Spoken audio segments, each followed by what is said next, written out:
have 17 years experience. You have 1 year experience 17 times over. You're just doing the same thing again and again. And he said, come join us, and in 1 year, we'll give you 17 years. Welcome to the Data Product Files, a podcast where we explore practical experiences and dive deep into managing data products and platforms. I don't get caught up in whether it's qualitative or quantitative data. All signal is good signal.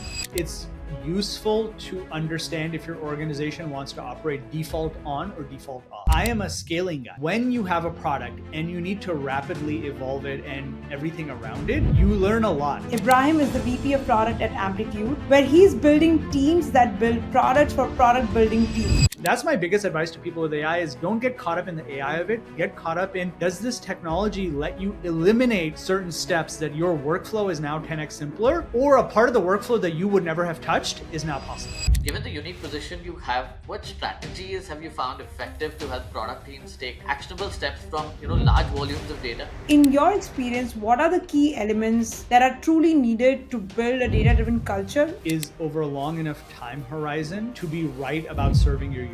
Ibrahim has held prominent roles at Amazon Kindle, Twitter, and Box, building and scaling enterprise solutions. What are the kind of mindsets that helps you get out of this fear of stagnation?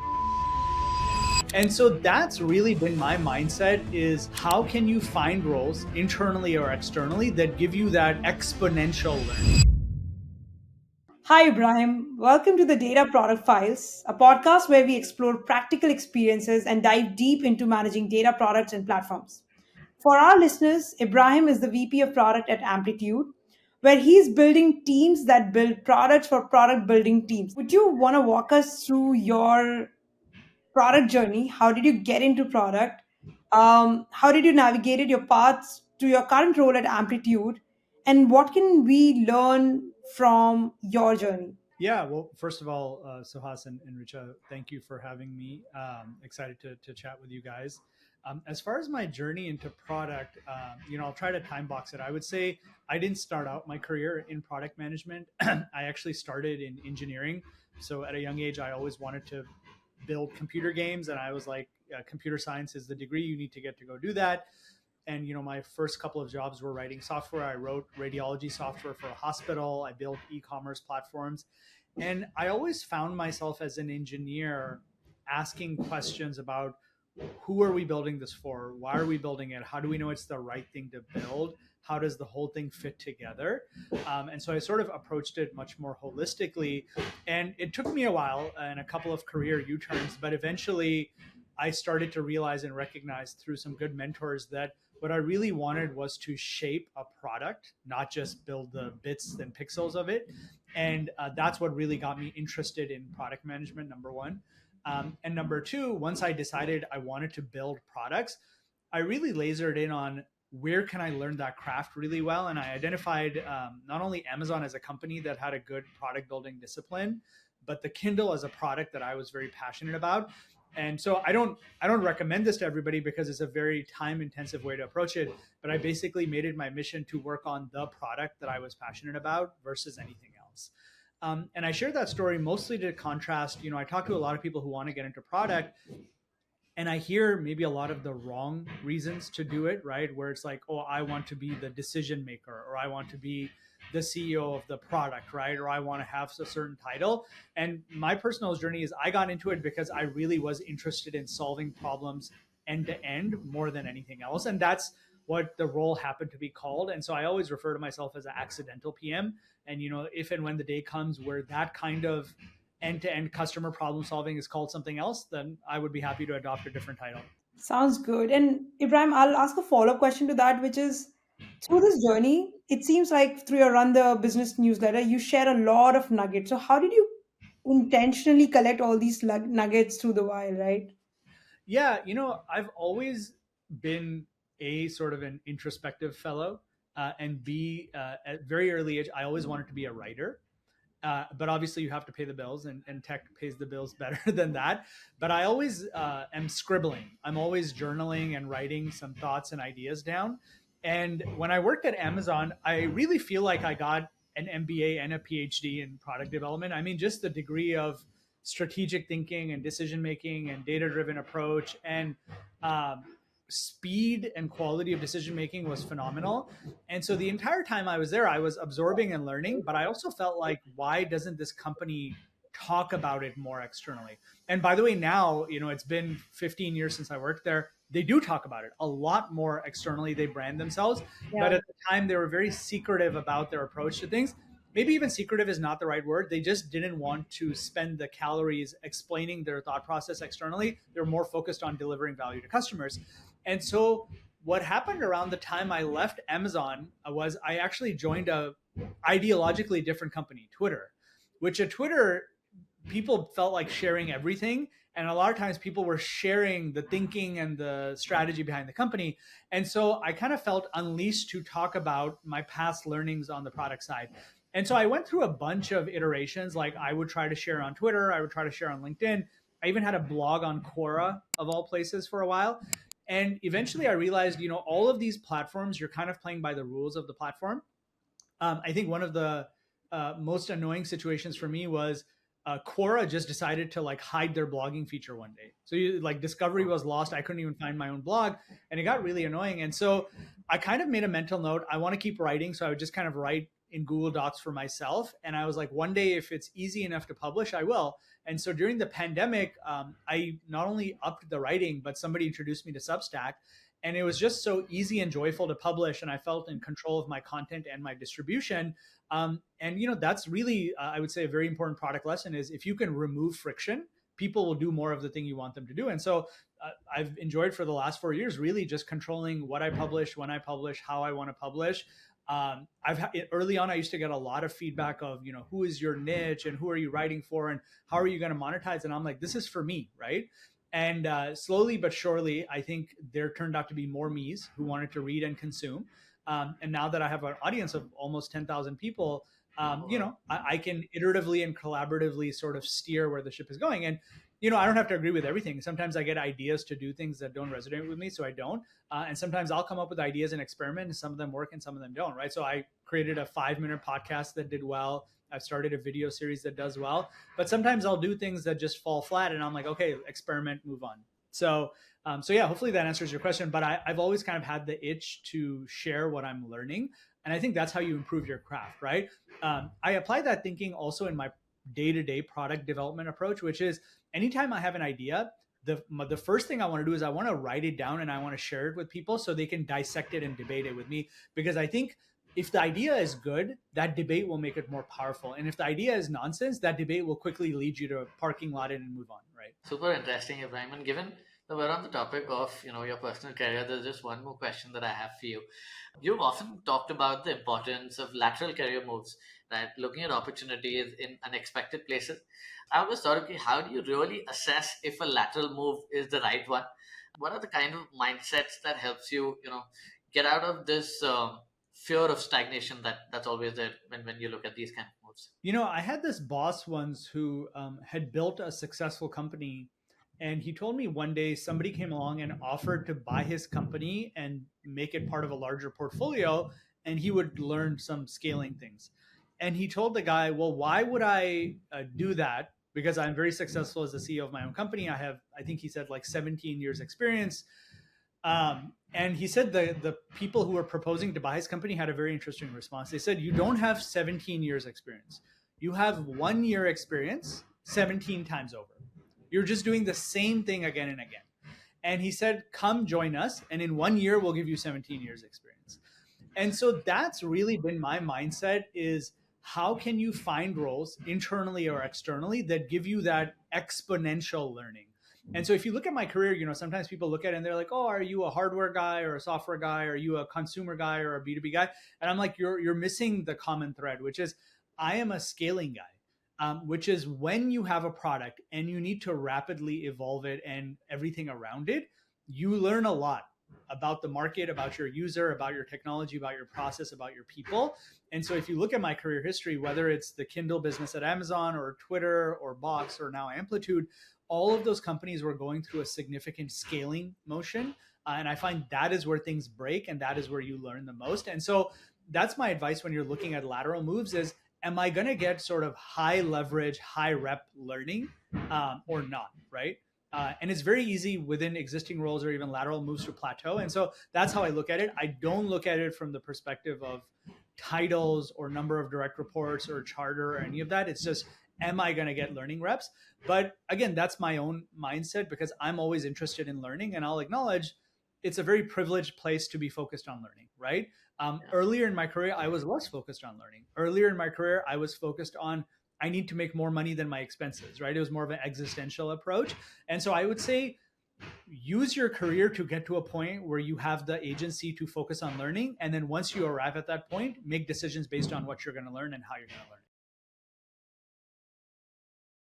Kindle one, were most of your other career moves really pre-planned, or did they just happen by maybe serendipity, or how did those come through? I mean, the honest answer is it's the latter. There's a little bit of unpredictability to it. I mean, you try to bring structure to any kind of job search or exploration, but the reality is we're telling this narrative with hindsight, right? And so I'm trying to make sense out of the decisions, but in the moment, it was not as structured or as planned, but there's probably signals that you subconsciously are looking for. So I would say there is some unintentional planning, but it's not as organized as I'm making it seem now. And by the way, on that point, that is something I have said on many other podcasts and writings. I think a lot of product people and just young professionals in general put a lot of pressure on themselves because they see these people on LinkedIn with these like amazing resumes and career arcs. And I'm like, it's all nonsense. It's all, there's so many U-turns and so many backtracks and so much reverse engineering going on. So don't fall to the trap of, oh my God, this person did this amazing stuff. I'm like, there's a lot of turmoil and hardship before you see the end product. And so that's my biggest advice to people is stop trying to make the perfect decision and make a good series of good decisions, and you'll end up in the same place. Awesome. So we're going to shift gears a bit now, Ibrahim, and we're going to go into like probably the part of the product that you really spend a lot of time on, which is data driven product management. And you've been personally been a very strong advocate for data to inform decisions. So in your experience, what are the key elements that are truly needed to build a data driven culture within product teams? And how do you ensure that it's not people are not just using data to validate decisions, but also to shape them up from ground up? Yeah, I would say, the first most important thing is to agree that the point of product development is over a long enough time horizon to be right about serving your users' needs. And data, whether it's qualitative data or quantitative data, is a really, really good way to do that, right? I would say everything else is secondary. And I think a lot of times people take a good approach, which is data based decision making, and apply to a bad principle, which is I want to ship this thing or I want to roll this out. Like the decision is already made and the data is very secondary in the equation. And I would much prefer if you use the data and all other breadcrumbs as a curiosity based method to learn, then you're going to get to better decisions. So your question was like, well, what are some good practices, right? The first I would say is I don't get caught up in whether it's qualitative or quantitative data. All signal is good signal. Now, at different points in your product's journey, you should weight different signals differently, right? But all signal is good signal. And so, sometimes people get caught up in, oh, the data is telling me this, my metrics are telling me that, but the sales team is saying this, but the analyst is saying that, but the marketer is saying this. And I'm like, it's all signal. And yeah, your job as a product person is to ingest all the signals, figure out when and how to weight it, and make a judgment call.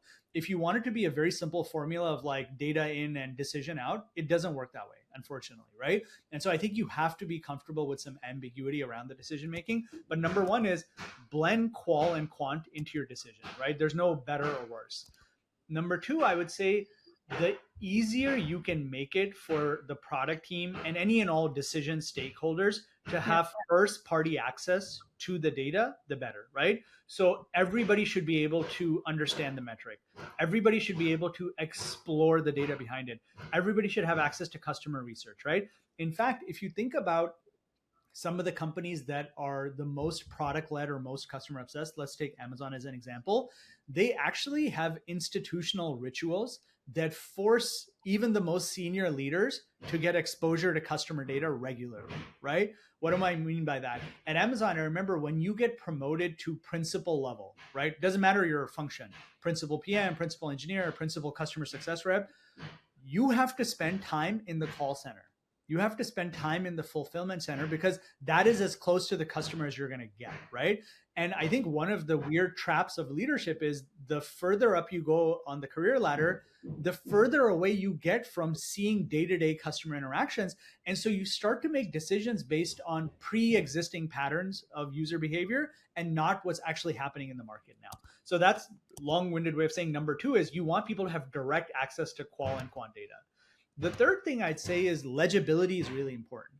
I think sometimes people get caught up in the ritual of it. They're like, oh, we're very proud. We have a 3-hour metrics meeting. And I'm like, I don't understand what anybody is saying in this meeting, right? There's so much jargon. There's so much acronym. So my big thing is make it very, very legible, right? Oh, we care about this metric because this metric correlates to people converting from free to paid. And we know that because why, right? So make it really obvious. Like you should not be proud of complex, convoluted metrics. It's nothing to be proud of. The fourth thing I would say is it should pass like an intuitive sniff test, right? For example, if your belief is, hey, moving this metric leads to a level of engagement that leads to expansion on your product, how do you know that? Can you give me some customer stories? I want to gut check this, right? That's why I think qual is very powerful. And then the last thing I would say is rituals are really, really important, right? And so I think if you want to be data-driven, you have to establish a culture based on rituals, best practices, meetings around it. But on the flip side, if you do all the rituals, but you're not really focused on learning, if you're not really thorough about the data, if the metrics are not really legible, then the rituals become the process and you're not really solving anything. And I want to say one more thing, and then I'll stop talking, is anytime you see a dissonance in any of this, it's very important to explore. It's very, very important to explore. And that's actually one of my favorite interview questions when I try to gauge the data-driven decision-making ability of a PM. I always say, give me an example of a time where you had data that was telling you one thing, but customer feedback or your sales team or just your gut intuition was telling you something else, and how you reconcile that. Because something is going on there, right? Either the market is shifting or your data is wrong or your customer population is broader than you realize. And so I look for those, hey, A and B is not jiving for me. What's going on? So can I ask you that question, Ibrahim, where you had data telling you something else? It was actually one of my future questions. So I'm going to ask you now. Data was telling you something. Your gut intuition was saying otherwise, and there was clear dissonance between data and what your qualitative insight was. And how did you go about that particular feature area, feature set? Maybe, like product metrics are saying something else, but your gut intuition is saying, no, actually, this cannot be true. And so let me try and go dig further. How did that shape up the product? Yeah, I'll give you an example from my Amazon days. One of the first things I worked on, my first team was I used to manage the online purchase flow of the Kindle. And that may not sound very complicated, but most product pages on Amazon, they all operate off a universal framework. There's like an add to cart, there's a price button, you can see third-party prices. But the Kindle page was a special page because it's an Amazon branded product. And moreover, buying a Kindle triggers a bunch of things that Amazon controls. For example, if you go, I don't know, buy a laundry basket on Amazon, okay, they just ship the laundry basket. When you go buy a Kindle, it gets registered to your account. Your content gets loaded, right? If it's a gift, there's a different flow. So there's a whole bunch of back-end shenanigans that happen with the Kindle. So all of that was my purview. So one of the reasons I really enjoyed working at Amazon was all problems were actual business and customer problems. So one of the problems was, hey, there are people in Europe who keep buying Kindles and then returning them because it came with the wrong power adapter.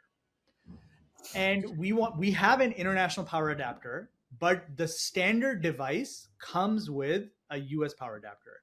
For the sake of inventory management, we don't want to have two different types of inventories, right? We want to have one pool of inventory, but what we want to have happen is for the international customer who might need the international power adapter, we would want to some way swap what they have in the cart or alert them and get them to add the adapter that's international because they don't follow. But we don't want to eliminate the purchase, right? So it's very tricky because you're like, I don't want to lose the sale, but I want to drive down returns. I don't want to add friction to the checkout process.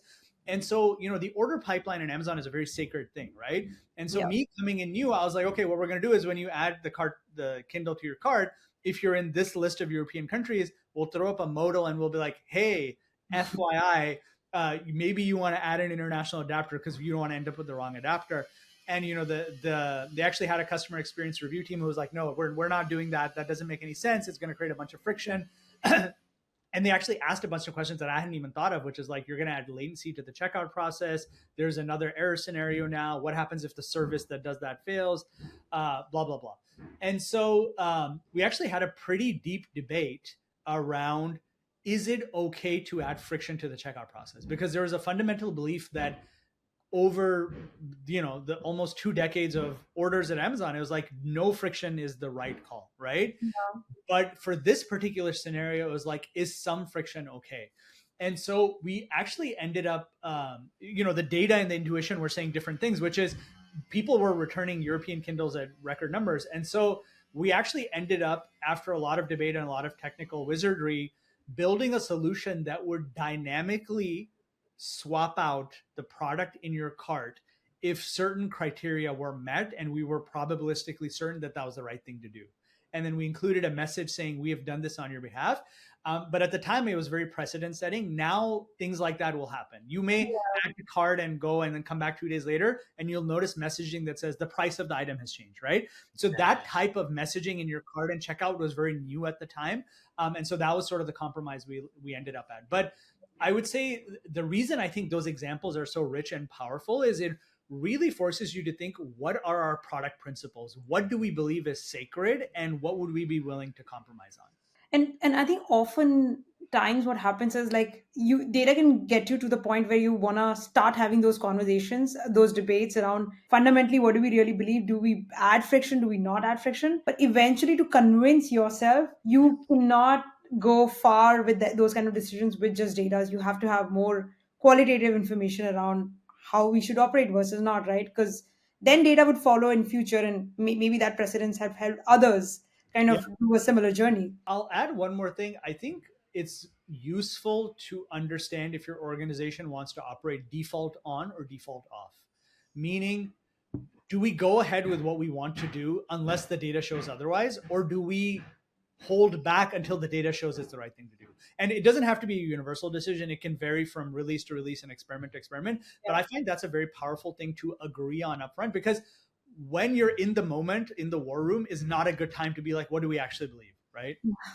Yeah, no, absolutely. I think some great points on, how we can use data to inform decisions. But Ibrahim, I feel like the other side of the story is also becoming very, very true when I look at product teams and data teams in different companies.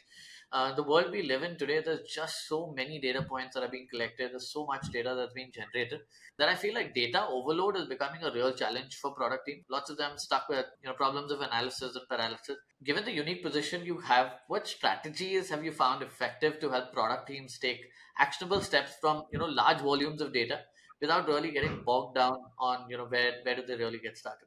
Yeah, so I've definitely seen the challenge that you're talking about. I would say there is a desire for the full view, the 360, the comprehensive approach. And I do think it's problematic because it then takes the focus away from making good decisions around what people are doing 80% of the time and focusing a lot on the 20% scenarios that don't matter. So I actually, advise people who are on I would say, data maturity journey. And one of the things I ask them all the time is, well, what is the core flow of your product? And it's really surprising how many times people can't really answer the question, right? I was talking to a company that does food delivery, right? And they're like, I mean, there's so many things. There's just so many things you can do in our product. And I was like, okay, imagine this scenario. There's a P0 outage, right? Everything is broken, and your engineering team says, hey, look, we can't bring everything back online at the same time. We're going to have to bring it back piecemeal. Just tell me the first 1, 2, 3 things that we should bring back. And the person was like, well, obviously you have to be able to browse our inventory of things you can order. You have to be able to add and check out, and you have to be able to get delivery updates and confirmation. I was like, great, that's must have, right? And they're like, yeah, that's the only must have. I was like, let's just start with that. Let's have observability and monitoring around that. And then the rest of it matters. And so that's really my approach is I don't really care about the 20% because the vast majority of customers care about that uniform flow. And so just to take it back to the Amazon example, yes, you can go to town instrumenting the whole website and all the things you can do. But at the end of the day, it's pretty simple. Browse, add to cart, checkout, right? And you find most products are that simple in their core flywheel. So my advice is always nail that and invest in that in terms of observability, in terms of performance, in terms of reliability. And then as and when you scale, you can add on the ancillary pieces, right? So that's number one. Number two is, I think I'll flip it and put it on leadership to say, you can have your PMs and your analysts and your data scientists and your ops teams like spending all day crunching numbers and numbers and numbers. I think it should be on leadership to say, what is the right amount of data that you need to make this call, right? And let me go figure that out. Tell me the threshold that would be the tipping point for you.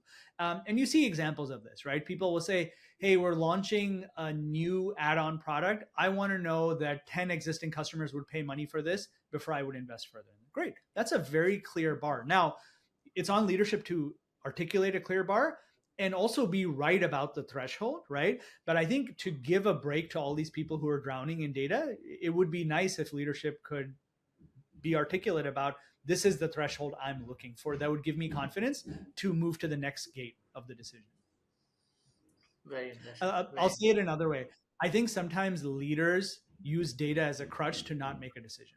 And that I can think solve like a lot of like auxiliary, like I'm doing this analysis, it's not going to go anywhere kind of problems that like often like PM1, PM2, senior PMs are kind of like always debating. I mean, there's a saying I have at work, which is obviously we're in the analytics business and we help people build better products. But the number one thing to remember is nobody wants to do analysis. Analysis is just something that is necessary to make good quality decisions over time. Yeah. But if people could get away with not doing analysis, they would. Yeah. Yeah, no, that's true. That's true.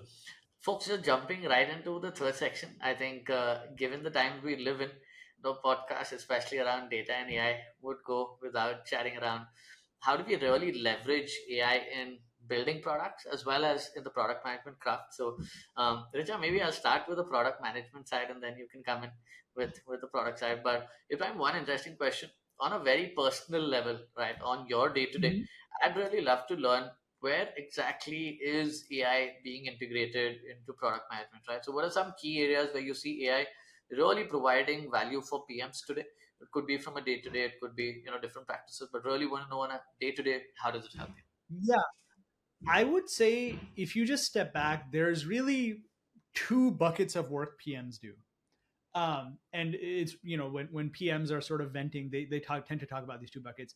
One bucket is there's a lot of concrete, mechanical, operational work. Schedule the meeting, go through a scripted set of questions, write up the notes, synthesize the takeaways, write a report, right? And those things I think are ripe for automation and AI to disrupt. And so in that world, I look at AI as a benefit and almost like as a sidekick to the PMs, right? And I've seen PMs start to do this where they're like, yeah, I'm not sitting there transcribing call notes anymore. I'm not sitting there highlighting the takeaways. I'm not sitting there constructing basic reports. So I think that's amazing. The other side of it, let's call it the art part of it, is what does all of this mean? What is the takeaway? What is the synthesis? I used to work with a guy really sharp, had a product one time, who said there's a difference between summary and synthesis. Summary is what happened. Synthesis is what do I take away from it, right? And so I think AI is going to be amazing at summarization. What remains to be seen is how good is it at synthesis. Now, I think with the proliferation of LLMs, I think synthesis is coming, right? It needs training data. And so that's the part that I'm excited about.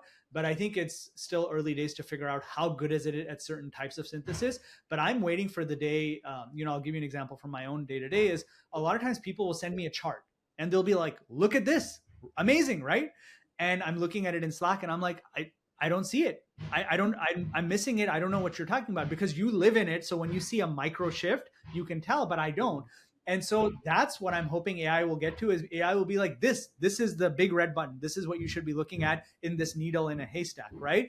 And so I'm hoping that the future of AI, I think, is helping with interpretation, with helping with ambiguity, with helping with, hey, I think if you look at your user cohorts in this way, or you look at your data in this way, if you slice in this way, in a co-pilot sense, that's the real power that I think is coming, right? And that's where I think it will not replace, but really augment some of those really high leverage work, right? Let's just take analyst as an example. Um, do we really think the high leverage part of an analyst job is creating the metrics deck on a Monday morning? No.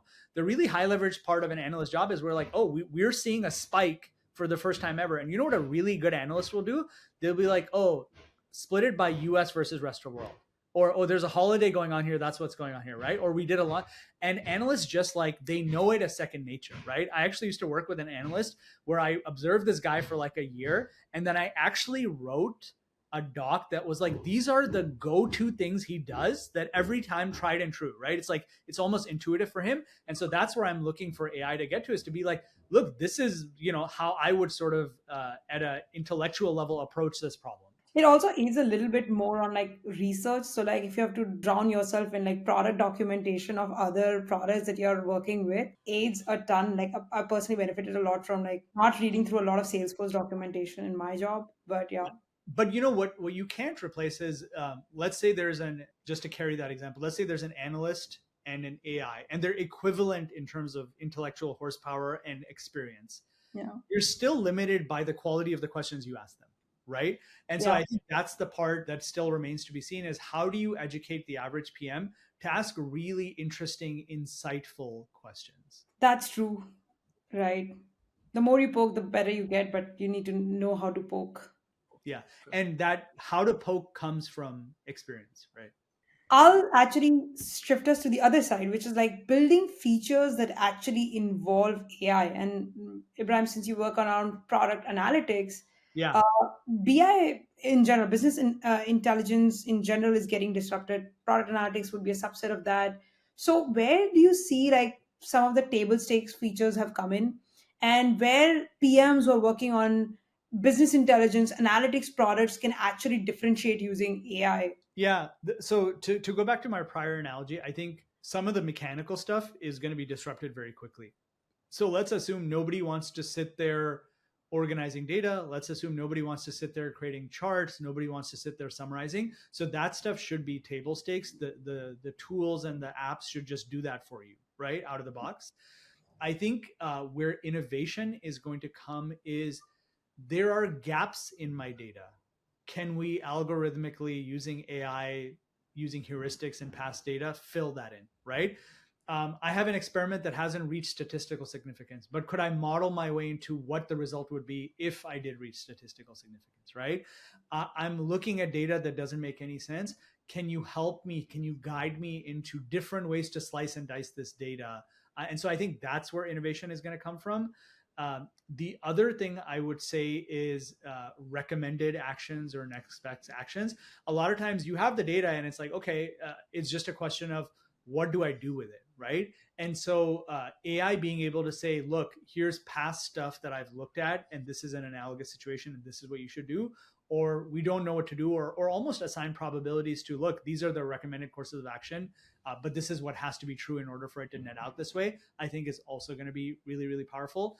The one other thing I would say is if you think about AI as just another tool in your toolbox, the way I think about all tools in software development is, does it let me do something that now changes how people view the workflow, right? So if you think about the big tools that came into the toolbox over the last 20 years, mobile, cloud, they all allowed people to reimagine the job to be done and say, historically you had to do this, but no longer, right? Historically, you had to record a video, upload it to a server, and then share it. But Loom comes along and says, or Riverside comes along and says, we're going to record as we go. So there's no download, save, archive, upload, right? Historically, somebody would email you a document to sign and you would print it out, sign it, scan it, and send it back. DocuSign comes along and says, let's just skip a couple of steps. And so that's my biggest advice to people with AI is don't get caught up in the AI of it. Get caught up in, does this technology let you eliminate certain steps that your workflow is now 10x simpler, or a part of the workflow that you would never have touched is now possible? Yeah, no, absolutely. I think another part would be, I think you briefly touched upon this, but Amplitude is all about, building and running a lot of these experiments, or at least, helping you run some of these experiments, right? What best practices have you developed, say, over the years? You've worked across a lot of consumer companies, right? So are there any, examples that you have, or any playbooks that have really helped you set up, successful data driven experiments? Yeah, you use the operative word. So much goes into the setup of it and the alignment of the product team and leadership on what are the goals of the experiment, what are the metrics, what are the control groups, what are the tension metrics that we want to use. So I think the hallmark of a good experiment is the setup and communication beforehand, right? Number two is, do you actually have the ability to understand the population you're trying to impact and control the rest of the group, right? And so if I just talk about sort of our experimentation products at Amplitude, a big differentiator for us is the ability to do the controlled rollout, is the ability to actually target and identify the right group of users who are exhibiting the characteristics that you want to experiment around, right? The third is the metric that you want to affect, and also keeping an eye on things that you don't want to degrade, right? I find that's something that a lot of teams miss, is they're like, oh, my goal is to move this metric, but it's like, yeah, but you causing a different problem. Like, one of the best case studies I ever read was there were two teams at LinkedIn. One tasked on the search side with, hey, get everybody to click on a result as quickly as possible, right? It's like, if people search and then they click on the first result, that's like thumbs up for search. There was another team that was tasked with increasing time spent on profile pages.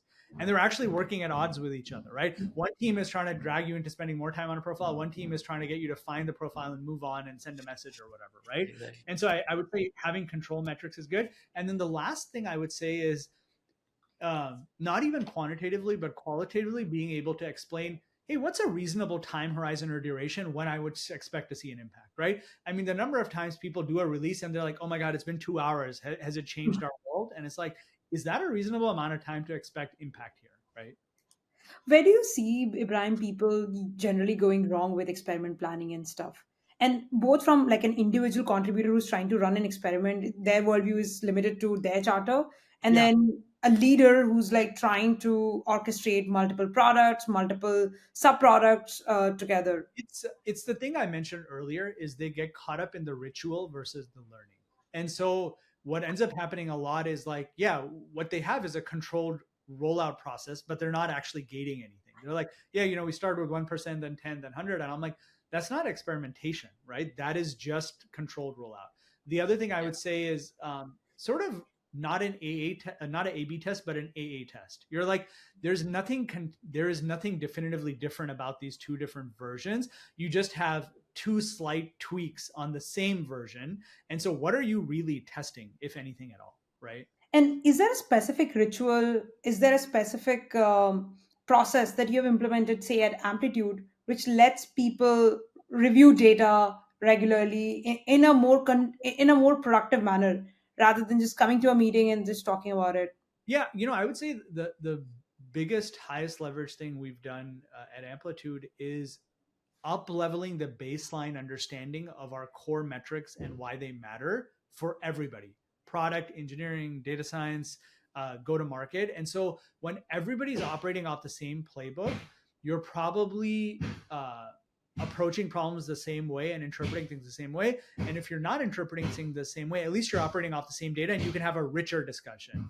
But if people are approaching the metric from different directions and different definitions, that tends to be very problematic, I find. And so I think universal definitions and explorability, I think, is the highest leverage thing you can do. And that really is the point of Amplitude. So we're eating our own dog food, or drinking our own champagne. And it's true, like even though it's possible, but not a lot of companies do that where they operate from the same set of metrics. So, all right, we're headed towards the end of the segment. So I'll hand over to Suhas to kick us off with some rapid fire questions.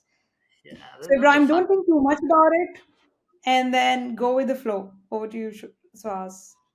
Absolutely. Just shooting this right off. If I'm first one for you, what is one product idea that didn't see the light of the day and that you really regret not pursuing? Yeah, I mean, I would say, my top five answers to this all stem from my time at Twitter. I used to work on the platform and infrastructure side of Twitter. And sometimes whenever, by the way, I will always call it Twitter. It'll never be X to me. People are always like, oh, I wish they had longer than 140 characters, or I wish you could edit tweets or whatever. I'm like, you can do it all. The infrastructure for all of it exists, right? What didn't exist was sort of the fortitude to make some of those decisions. And really, there's a parable about understanding your core value proposition and your differentiator versus getting caught up in what the market says. So somewhere along the way, people were like, oh, it's the 140 characters that makes it unique. It's the non-editability that makes it unique. And I was like, no, that's not what it is, right? To me, the real differentiator of Twitter was the top 1% in every field in the world was trying to have a conversation on that platform. So I don't even think of Twitter as a product where you and I are just kind of shouting into the ether. I think of it as the knowledge base of the world was really trying to get better, and people had access to it publicly. And so I viewed the product completely differently. And so, yeah, I would say that would be one of my biggest regrets is when you think about it that way, you're like, hey, look, the world's foremost physicist is trying to explain something online. Does he need editable tweets or does she need editable tweets? Yes. So I regret that the decision became about maintaining what were thought to be the core of the product versus actually focusing on what is the value that you bring to the world. Yeah, and side question on that. Like, do you think Twitter has lost that 1% charm now, or do you still think people are engaged? I mean, I definitely use it less. I've started relying on other niche communities like Reddit and whatnot. And I think things like Substack are really powerful because all the things that people complained about Twitter, which is like the distribution control, the noise, the audience management. Yeah, I use it much less. Since I'm not on it, I don't know if there's still a thriving, rich conversation. My sense is there's so much noise, it's unclear if there still is. Maybe there is, and it's harder to get to. But I would say if you think of Twitter as a product for creators, you would approach it very differently. And maybe advertising is not the business model you would have chosen. Yeah, 100%. I've done whole podcasts about that topic. But Yeah, you should check that. We'll find it and link it in our description. Yeah, 100%. All right, shifting gears. So, what's a productivity hack that you probably got clinged on early on and you've still maintained till the date? Yeah, I'll just share the simplest, highest leverage one. I block off time. I block off time to get work done. People will be like, oh my God, I have to get this done, but I'm in meetings all day. And I'm like, if you have to get this done, why are you in meetings all day? And so I think a lot of people don't feel agency over their own calendars, number one. I actually had a conversation with a CPO one time who was venting that he's like, oh, I have in so many meetings. And I'm like, aren't you the CPO? And he was like, yeah, but these meetings. And I'm like, but can't you decide when the meetings are? And I was like, what would you like? He was like, honestly, I would like no meetings before 10 a.m. and I'm working on vision docs before then. I'm like, so why don't you just tell that to everybody? And the light bulb, you could see it going off where he was like, oh yeah, I guess I can do that. And so that is one of my productive. I do that all the time. Like usually at the end of the previous day or early the day of, I will write down like, what are the 1, 2, max 3 things that I have to get done. Right. And if it's a very big thing, it's like, what is the next milestone I want to get to? And then I just block off time. And I find people are very understanding. Like if you're like, hey, look, I can't meet with you today because I'm working on big picture things. They're like, great, because that's the thing I wanted to talk to you about. Right. And so, yeah, I'm very, very hardcore about my time. Nobody ever taught me that, but I would give 2 credits. One is I read a book by Peter Drucker many, many years ago when I first became a manager called The Effective Executive. One of the best books I've ever read. And a lot of his philosophy comes down to time management. So he didn't say this idea, but I just kind of started doing it after I read the book. And then 2, I read a lot of what Shreyas Doshi puts out. And he's talked a lot about just blocking off your time to do stuff. Because here's the thing. If you don't get done the things you have to get done, later there's going to be a problem, and nobody's going to want to hear that you were in a bunch of meetings that you didn't want to be in. They're like, well, then why did you go to those meetings, right? Yeah. Another thing I'll recommend is one of my favorite books is Essentialism, which is really, I think the subtitle is The Disciplined Pursuit of Less or something. And so I really marry those 2 ideas as hard focus on what is required of me, not what is urgent or important for the org or the company or whatever. What am I uniquely positioned to do in terms of value? And then block off time to actually do those things. Well, that's interesting. Yeah. I actually have By the way, more. I find that is an extremely powerful conversation for you to have with your team and your manager. If you go to your manager and you say, hey, for the next quarter, I think these are the 5 things that are unique to me that I have to get done. And they're like, actually, I disagree. I think you need to be in a bunch of random meetings. That's a great conversation to have, right? Yeah. We should try it next time. Yeah. It Even forces to reduce rituals. Like as teams grow, rituals just grow and grow and grow, and sometimes they're so repetitive you want to just kill a bunch of them. Yeah, by the way, one of the things we do at Amplitude is we revisit all our rituals quarterly, and we do kill rituals because rituals can live beyond their life Time. expectancy, right? Yeah, yeah. they may reach a point of diminishing return. Yeah, and I think one of the things we do every quarter, we try to just flip frequencies essentially. Maybe at some point of time, you Mm. would have set up a weekly call. At that point of time, it might have been needed. But in a quarter, you'll realize maybe you don't need it every week, right? You could shift it into bi weekly or monthly. So essentially, we just flip frequencies every quarter. If whatever necessary, of course, if there is something that needs to be done, sometimes you can't get away with it. But many times you realize that, okay, here, at least you can, stretch it out and Yeah. that you save bandwidth. And that's another use case for AI. I'm hoping Google Calendar comes Yeah. out with it and says, like, here's meetings that you tend to leave before they're done. Here's meetings that always get canceled, right? And so it's like, great, clean up my calendar. Smart calendar. Yeah. Yeah, that's coming. That's coming hopefully very, very soon.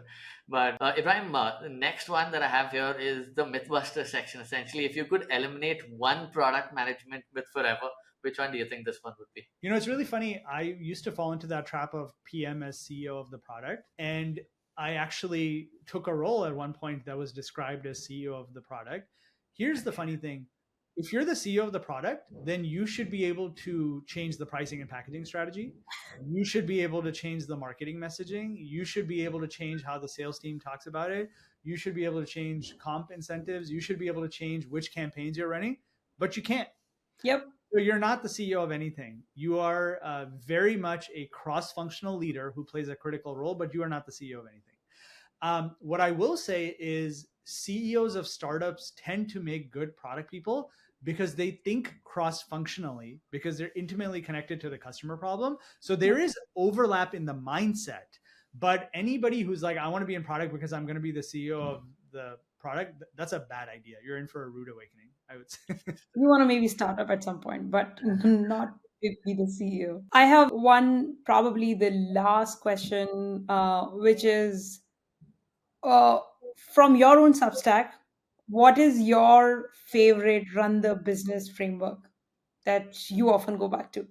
I would say one that I've really enjoyed over the years and has sparked a good conversation is one that I call skip step SaaS, which is the idea that most SaaS products, the original innovation comes from eliminating a step that nobody thought could be eliminated. So the example I gave you earlier of like Loom or DocuSign, I love those kinds of innovations, and I'm always constantly thinking about, hey, what are things that we just kind of accept as fact day to day that could be disrupted, right? I'll give, and I think they lead to really interesting product debates. When I used to work at Box, I got into a product debate with Aaron Levy one time. He, Box is about secure, compliant storage of your content, and then controlling access for audit purposes for when you need it, right? And so they really think about the content and then who has it and what I do with it after the fact. One of the questions I kept asking was, where did the content come from? Where did the content come from? Box is not a content creation engine. And so Box had this belief that we should integrate with every content creation product that the knowledge worker uses.